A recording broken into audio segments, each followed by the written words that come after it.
மீன் கடைக்கு போனால் மோஸ்ட்லி மீன் மட்டும்தான் வாங்குவேன், எறா மட்டும் வாங்கவே மாட்டேன். பல மாதங்களாச்சு வீட்டில் அந்த எறாலாம் செஞ்சு, அதனால சரி அன்னைக்கு வாங்கி செஞ்சிடலாம் அப்படின்ட்டு வாங்கினேன். ஏன்னா அந்த எறா க்ளீன் பண்ணுறது கொஞ்சம் வேலை ஜாஸ்தி. சங்கரா மீன் 1 கிலோ வாங்கியிருந்தேன், அங்கேயே க்ளீன் பண்ணி வாங்கிட்டு வந்துட்டேன். சரி ஃபஸ்ட்டு அதுக்கு மசாலாவெல்லாம் போட்டு பெரட்டிடலான்ட்டு எல்லாம் போட்டு பெரட்டி வச்சுட்டேன். 2 சால மீன் வந்து அதுக்கு ஃப்ரீயாக கொடுத்தாங்க, அதனால் அதையும் எல்லாம் ஒன்றா போட்டு மிக்ஸ் பண்ணி வச்சுட்டேன். இந்த எறாவை க்ளீன் பண்ணவே எனக்கு 1 மணி நேரத்துக்கு மேலே ஆயிடுச்சு. கடையில் கொடுத்தா சரியாக க்ளீன் பண்ண மாட்டாங்க, அதனால் நம்மளே க்ளீன் பண்ணிடலான்ட்டு க்ளீன் பண்ணிட்டேன். எப்பவும் வைக்கிற மாதிரி இல்லாமல் நீ கொஞ்சம் வித்தியாசமாக வைக்கலான்ட்டு அம்மாட்ட தான் இந்த எறா கிரேவி கேட்டு வச்சிருந்தேன்.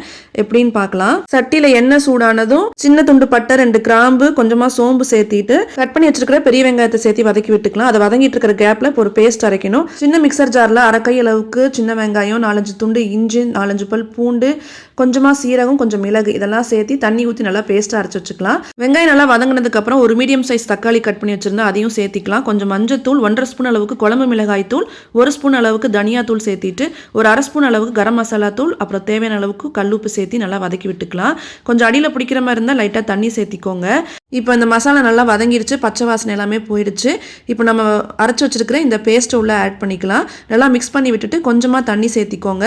அதுவுமே நல்லா வதக்கி விட்டதுக்கப்புறம் கொஞ்சம் நேரம் கழிச்சு பார்த்தீங்கன்னா அப்படியே எண்ணெய் பிரிஞ்சு வர ஆரம்பிக்கும். கிரேவியெல்லாம் கொதிச்சுட்டு இருக்கிற நேரத்தில் நான் அப்படியே மீனுமே அப்படியே ஃப்ரை பண்ணுறதுக்கு அப்படியே எண்ணெயில் போட்டு விட்டுட்டேன். இப்போ இந்த கிரேவியில் பார்த்தீங்கன்னா எண்ணெய் நல்லா பிரிஞ்சு வர ஆரம்பிச்சிருச்சு. நம்ம க்ளீன் பண்ணி வச்சிருக்கிற இறாலை வந்து இப்போ நம்ம ஆட் பண்ணிக்கலாம். நல்லா மிக்ஸ் பண்ணி விட்டுருங்க. இந்த இறால்லே பார்த்தீங்கன்னா தண்ணி கொஞ்சம் அப்படியே விட்டு வரும் கொஞ்சம் நேரம் ஆச்சுன்னா. நான் வந்து சரி கொஞ்சம் குழம்பு மாதிரி வேணும் அப்படிங்கிறதுக்காக லைட்டாக கொஞ்சம் தண்ணி ஊற்றிக்கிட்டேன். தண்ணிலாம் நிறையா சேர்த்திடாதீங்க, தண்ணி நிறையா அதில் விட்டு வரும். மூடி போட்டு ஒரு 5 மினிட்ஸ் குக் பண்ணி விடுங்க. இறால் வந்து நல்லா வெந்துடும். ரொம்ப நேரம் வேக விடக்கூடாது, இல்லைனா ரப்பர் மாதிரி ஆயிரும். ஸோ 5 மினிட்ஸ் கழிச்சதுக்கு அப்புறம் பார்த்தீங்கன்னா ஸ்டவ் ஆஃப் பண்ணிட்டு மல்லித்தலை தூவி இறக்கியாச்சு.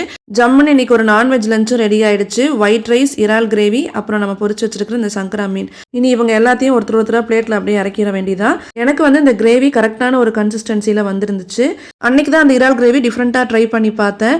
ஸ்மெல்லு சூப்பராக இருக்குது, நீ டேஸ்ட் எப்படி இருக்குன்னு பார்த்துடலாம் அப்படின்ட்டு சாப்பிட்டு பார்த்தேன். டேஸ்ட் உண்மையாலுமே சூப்பராக இருந்துச்சு. ஓகே ஃப்ரெண்ட்ஸ், வேற ஒரு வீடியோவில் பார்க்கலாம். பாய்.